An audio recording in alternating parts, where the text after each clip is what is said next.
পুষ্পর রান্নাঘরে তোমাদের সবাইকে স্বাগতম। আজকে চলে এসেছি, দেখো আমি অল্প বিরিয়ানি করব, মানে অল্পই করব। তো এখন এখানে ঘি আর সাদা তেল দিয়ে আর একটু হালকা রং দিয়ে আলুটা ভেজে নিচ্ছি। আর দিয়েছি গোটা গরম মশলা, তেজপাতা, ফোড়ন। এখানে পেঁয়াজ বেরেস্তা করে রেখেছি, এখানে ভাত বসিয়ে দিয়েছি। চলো এবার আলুটা ভাজা হয়ে গেছে, নামিয়ে নিই। না কিন্তু অল্পই আমার মাংস ছিল, সেই মাংসটা দিয়েই করবো। মটন ছিল 4 পিস মটন, আমি তুলে রেখেছিলাম, এর আগের দিন মাংস এনেছিলাম। বেশ মশলাটা ভালো করে কষিয়ে নিই।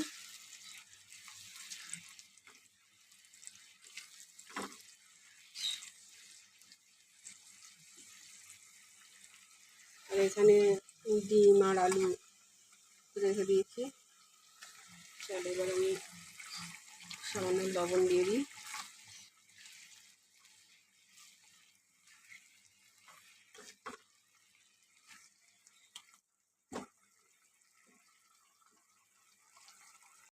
দেখো বন্ধুরা, আমার মাংস বেশ কষানো হয়ে এসছে। আমি একটু বিরিয়ানির মশলা দিয়ে দিলাম।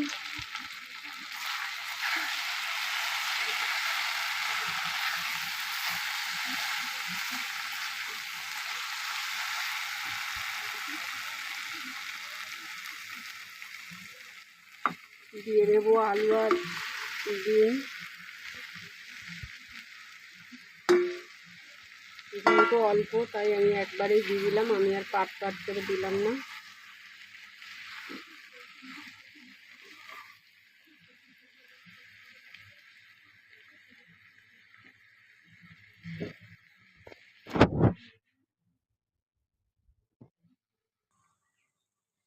দেখো বন্ধুরা, ভাতও আমার হয়ে গেছে।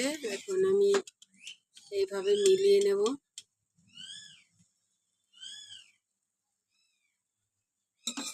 একদম সহজ পদ্ধতিতে বিরিয়ানি করছি আজকে আমি।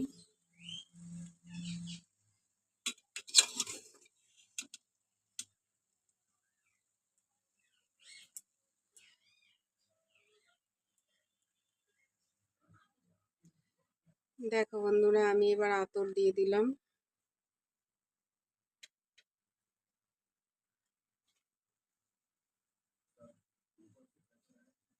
দিয়ে দেবো ভেজে রাখা বেরেস্তার তেল আর ঘি।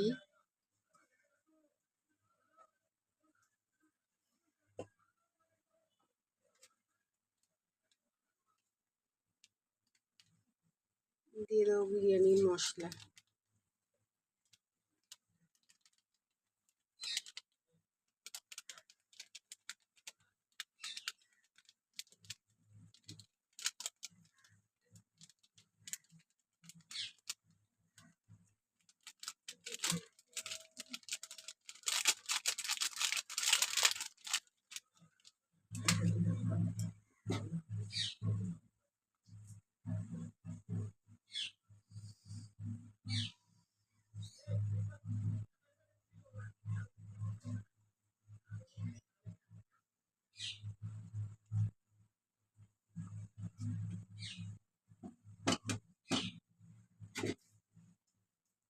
চলো আমি দমে দিয়ে দেবো।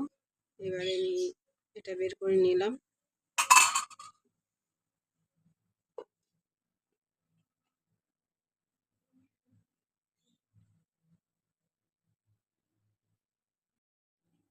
দেখো বন্ধুরা, আমার দম দেওয়া হয়ে গেছে। কেমন হয়েছে বিরিয়ানিটা অবশ্যই কিন্তু তোমরা কমেন্ট করে জানাবে। ভালো লাগলে লাইক কমেন্ট শেয়ার করবে। আর এইভাবে চটজলদি যদি কারো বিরিয়ানি খেতে ইচ্ছা করে অল্প জিনিসের মধ্যে, বেশ ভালোই লাগে। চলো আজকের মতো রাখি বন্ধুটা, টাটা।